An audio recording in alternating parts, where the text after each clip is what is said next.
homeless and at-risk youth safe off the streets. There's so much that is happening all year round. I want to bring Maureen on. Hello. Maureen, how you doing? I'm hey, great. How are you doing? I'm good. Good. Pretty good. Pretty good. Hey, I know I want to thank you for working with us because we were playing phone tag and trying to get our schedules together. And I know tonight it might have been a little bit later than what you wanted to be on the air. So I want to thank you for working with us. Oh, no, I'm thrilled. And it's my bad because I actually got very mixed up when we were originally supposed to do it a Sunday night a few weeks ago. That was my mistake. I got the wrong time. But here we are tonight, and I'm very excited to be here. Thank you. Yes. And totally equally excited for you to be on the show. And I got to tell you, when you did call in, I was like, oh, man, we wanted to speak with her. And the show was coming to a close, and I was like, "Is there enough time to squeeze you in, Maureen?" And you know what?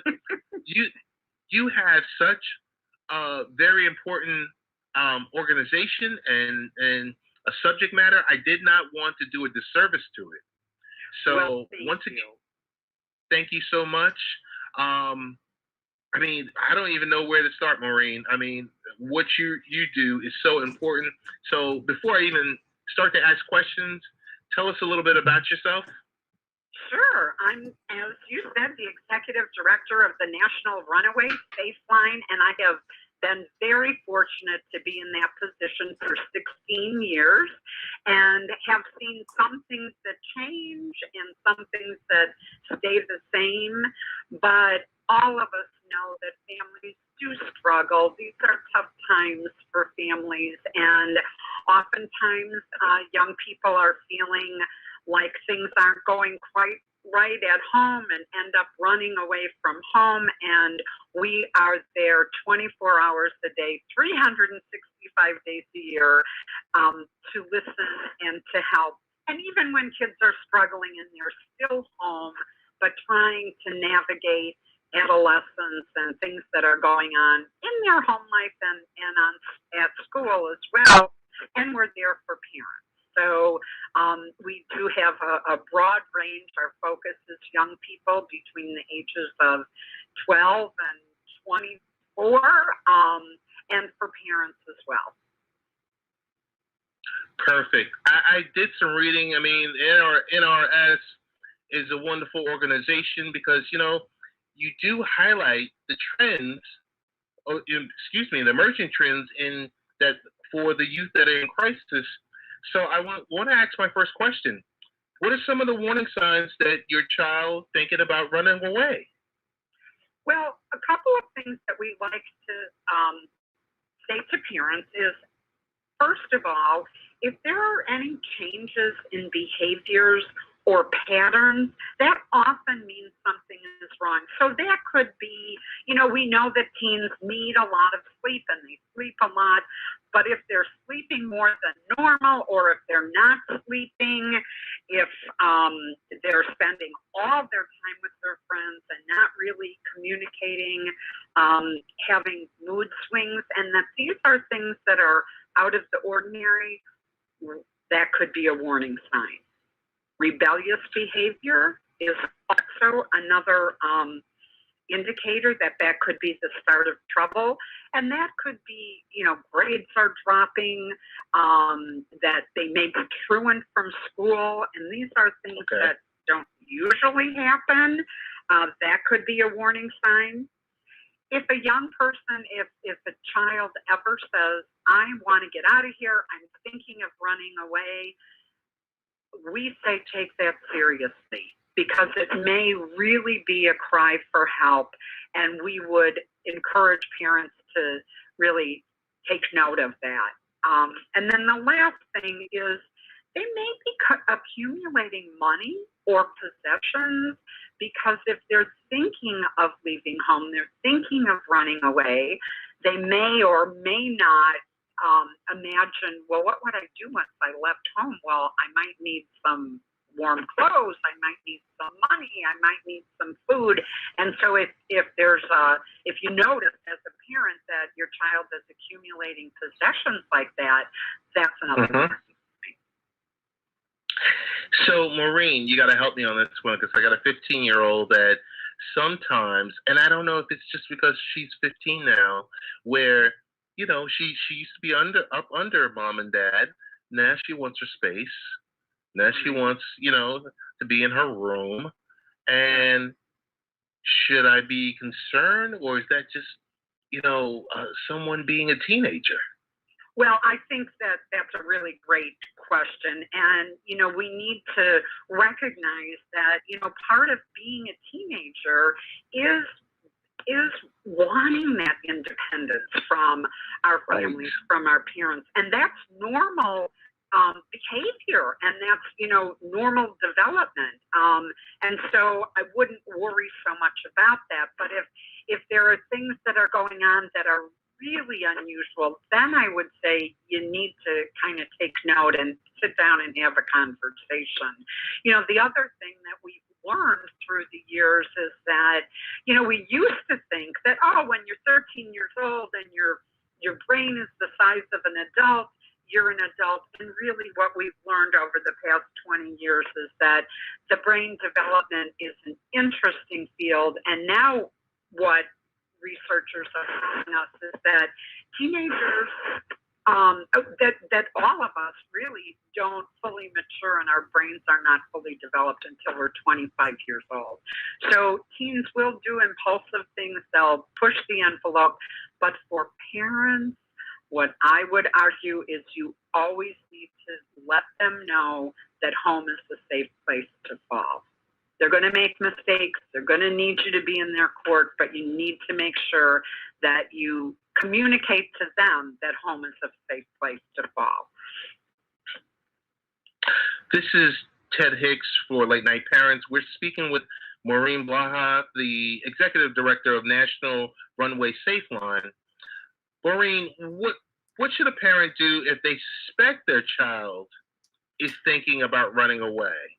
So we might have seen a warning sign or two, but what are the next steps? So the next steps is to confront your suspicions, sit down and have a conversation with your child, and do this in a manner where you're not reading the newspaper, you're not watching television, but it really is a message to them that you as their parent are concerned and you want to talk about what's going on. It's a good idea, I would say, to share with your child that, hey, I remember what it was like when I was 15. Right. And here's a few things that, seemed overwhelming to me, or a few things that got me into trouble, and really talk about it with them, because it's a way to really, as the adult, help them find positive ways of dealing with their stress, because they are under stress. And let your child know you do not want them to run away. And depending on how the conversation goes, it may be that, hey, maybe this child or this family could benefit from some kind of counseling. We have in our database counseling programs all over the country, including in Long Island. You could always call and get information about that. Go to a school counselor, maybe through the church. That's not a bad thing to have some kind of professional intervention if you're feeling as the parent like you're not really getting through to your child.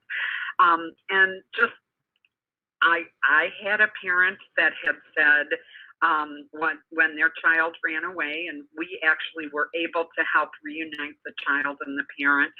And she said, I am going to put 1-800-RUNAWAY on all of my kids' friends' gym shoes, because if they ever are away from home, I want them to know that the National Runaway Safeline is there for them and will help. Excellent. Excellent. Maureen, so tell me, why is it important for our late night parent listeners to get involved in the runaway crisis? Well, the real reason is because of the magnitude of this problem, I often talk about it as a silent crisis, but this year, 1.6 to 2.8 million kids will run away from home this year. So if it isn't your daughter or your listener's daughter or son, it could be one of their friends. And it's really important to make sure you have that open communication with your child. And wouldn't it be great if your home was a safe place, that if a kid is struggling in school or struggling at home, that they would know that they could go to your house and, you know, maybe talk about things, and just have a safe adult that's there for them. Maureen, how are parents, teachers, and all adults can get involved to help combat this crisis? Well, one of the things I would encourage people to do is to visit our website at 1-800-RUNAWAY.org. There are tips for parents, tips for educators, questions that young people will ask, and just kind of poke around and see sort of what's going on and the kinds of questions that are posted on our forum from young people. And if you're so inclined, you could support us by doing a donation. You can do it on the website. But the other thing we have is sort of two real calls to action. One is we have street teams across the country where it's kids, maybe a Girl Scout group, maybe a Key Club, maybe it's a family that join our efforts and become a street team by helping to spread the word that 1-800-RUNAWAY is available both online and through the hotline. You know, sometimes it could be a church bulletin, sometimes it could be a presentation to a Kiwanis club. Whatever it is, there are opportunities, and we'll kind of help you along if people want to become street team members. And then the other is we have this magnificent runaway prevention curriculum that is free of charge for community groups and schools. And so I would say to the educators that are listening and the parents that are engaged in their kids' schools to talk about, is there a way to bring that curriculum into the school? And there's really no cost for the school to do that. So we're talking with Maureen Blaha from the National Runaway Safeline. Here's the meat and potatoes of it. What are the latest findings from the National Runaway Safeline Trend Report for this year? One of the things that I want to say, and at the beginning that we talked a little bit about how I have seen things change and some not change in the 16 years I've been there. The number one reason that young people reach out to us is because of family dynamics. There is some conflict that is going on in the home that is making that young child, that teenager, the young person, feel that maybe they want to get away from that. The second reason that young people are reaching out to us is because of abuse in the home that could be physical, sexual, emotional, or verbal. And then the third is peer and social issues. We all have heard a lot about bullying, and it still is going on, and sometimes kids just don't know how to deal with it and don't really know how to talk about it. And so they call us, it feels safe, it's confidential, they're often more willing to open up. The other thing that we've noticed in the 2015 statistics is that we are actually hearing more from young people. And I think that, you know, there was a huge spike in 13-year-olds that were reaching out to us. And we think that some of that is because of the digital manner in which young people can reach out to us by doing live chat, sending us a bulletin board posting email to us. And we think that because the younger they are, even the more comfortable they are, let's say, with that digital reaching out that way. And then the last thing I would say is that the reality for gay, lesbian, bisexual, transgender youth is that we are hearing more and more from them around the issues that they are dealing with, around coming out to either their families or their peers in school. And in fact, what we do know is that young people who identify that way are really overrepresented on kids in the total number of kids that run from home, with about 40% of homeless youth identifying that way. Maureen, that was, so much information. I'm going to have to go through the recording here because I tell you, this interview has been great. So, yes, we know in the month of November, I think originally you and I wanted to get together at the tail end of November. Right. But it's the tail end of December, and it's okay. But National Runaway Prevention Month, which was in November, why isn't this an initiative that's every month? Well, that's a really good point. It's really what we do in November is put a lot of energy into, sort of this public education campaign to raise awareness about this crisis, this silent crisis that we have in our country, and to engage communities in doing sort of proactive things like having a candlelight vigil to talk about the issue, reaching out to young people. We do a lot on social media that way. But you are absolutely right, Ted. Really, every month should be devoted to supporting families, supporting young people, and preventing young people from running away and becoming homeless on the streets. Maureen, what are your best practices for our listeners to get in there and participate with the National Runaway Safeline organization?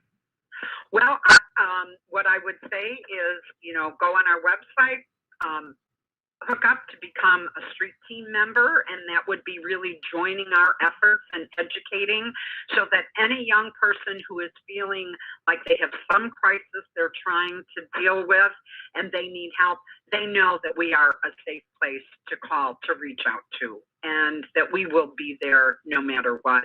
I would say that this is a really interesting time of year because it's very hard for all of us to imagine a young person not being with their family over the holidays. And so it's a time that really touches all of us. And so whatever people can do to support families, to reach out to a young person that is struggling, and to remember to really become friends with the National Runaway Safeline, follow us on Facebook, and really educate yourself that this is an issue. It could touch your life, if not directly through your family, through friends, and you want to know that resources are available.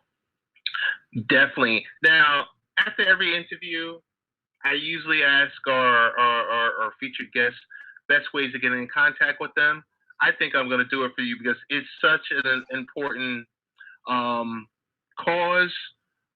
So it's www.1800runaway.org. Right. For the hotline is 1-800-RUNAWAY. LinkedIn is National Runaway Safeline. Twitter, 1-800-RUNAWAY. Facebook, 1-800-RUNAWAY. It's so key because our youth are, this is just a topic that, for me, it's a hot button because we talk about this as parents, and we see this on TV, and we've seen the bullying and, more and more with the LGBT, with suicide and everything else like that. Maureen, I want to just thank you once again. Like I said, it was worth the wait. The conversation was worth the wait. I want to thank you so much for joining us tonight. I want to give you a quick round of applause. Well,